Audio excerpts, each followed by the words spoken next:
ಎಲ್ಲರಿಗೂ ನಮಸ್ಕಾರ ಸ್ನೇಹಿತರೆ. ಕೃಷ್ಣಂ ವಂದೇ ಜಗದ್ಗುರು. ಇಂದಿನ ಈ ವಿಡಿಯೋದಲ್ಲಿ ನಮ್ಮ ಜೀವನದಲ್ಲಿ ನಮ್ಮೊಳಗಿರುವ 6 ಶತ್ರುಗಳನ್ನು ತಿಳಿದುಕೊಳ್ಳೋಣ. ಶ್ರೀಕೃಷ್ಣನ ಮಾತುಗಳು ಸಾವಿರಾರು ವರ್ಷಗಳ ಹಿಂದೆ ಹೇಳಿದ್ರೂ ಇಂದಿನ ಜೀವನಕ್ಕೂ ಅತಿ ದೊಡ್ಡ ಮಾರ್ಗದರ್ಶನವಾಗಿದೆ. ಈ ವಿಡಿಯೋದಲ್ಲಿ ನಾವು ಭಗವದ್ಗೀತೆಯಲ್ಲಿ ಕೃಷ್ಣ ಹೇಳಿರುವ ಮಾನವನ 6 ಅಂತರಂಗ ಶತ್ರುಗಳನ್ನು ತಿಳಿದುಕೊಳ್ಳುವೆವು.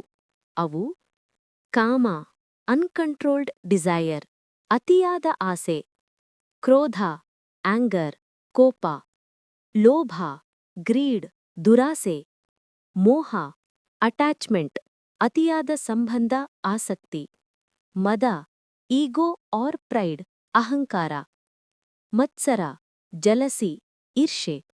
ಈ ಶತ್ರುಗಳು ಹೊರಗಿಲ್ಲ, ಅವು ನಮ್ಮೊಳಗೆ ಹುಟ್ಟುತ್ತವೆ, ಬೆಳೆಯುತ್ತವೆ ಮತ್ತು ನಿನ್ನ ಜೀವನ, ಸಂಬಂಧಗಳು, ಕನಸುಗಳು ಮತ್ತು ಶಾಂತಿಯನ್ನು ನಿಧಾನವಾಗಿ ನಾಶಮಾಡುತ್ತವೆ.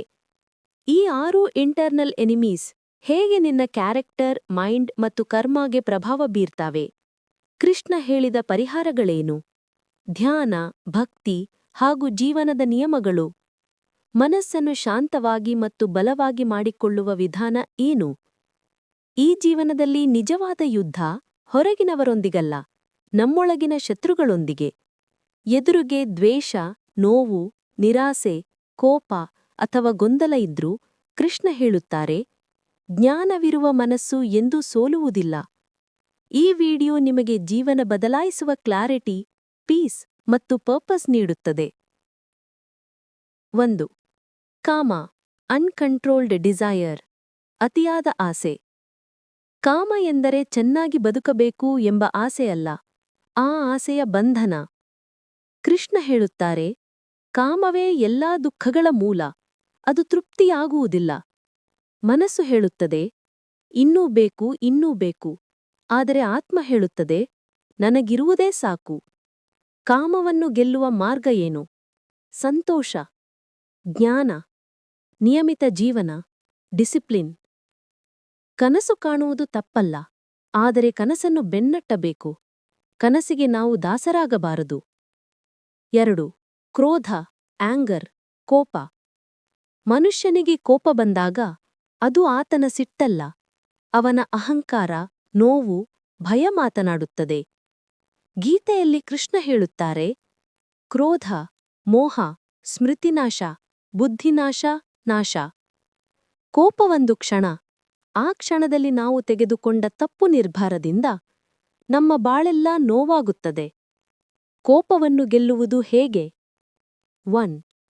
10 ಸೆಕೆಂಡ್ಸ್ ಬ್ರೆತ್ ಕಂಟ್ರೋಲ್. 2. ಮಾತಾಡುವ ಮೊದಲು ಯೋಚಿಸುವುದು. 3. ಕ್ಷಮೆ, ಫರ್ಗಿವ್ನೆಸ್. 3.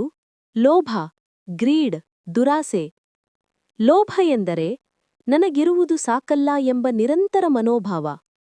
ಕೃಷ್ಣ ಹೇಳುತ್ತಾರೆ, ಯಾರು ತೃಪ್ತರಾಗಿರುತ್ತಾರೋ ಅವರು ನಿಜವಾದ ಶ್ರೀಮಂತರಾಗಿರುತ್ತಾರೆ.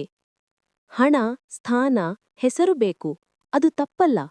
ಆದರೆ ಅವುಗಳಿಗಾಗಿ ಶಾಂತಿ, ಸಂಬಂಧಗಳು, ನೈತಿಕತೆ ಕಳೆದುಕೊಳ್ಳುವುದು ತಪ್ಪು.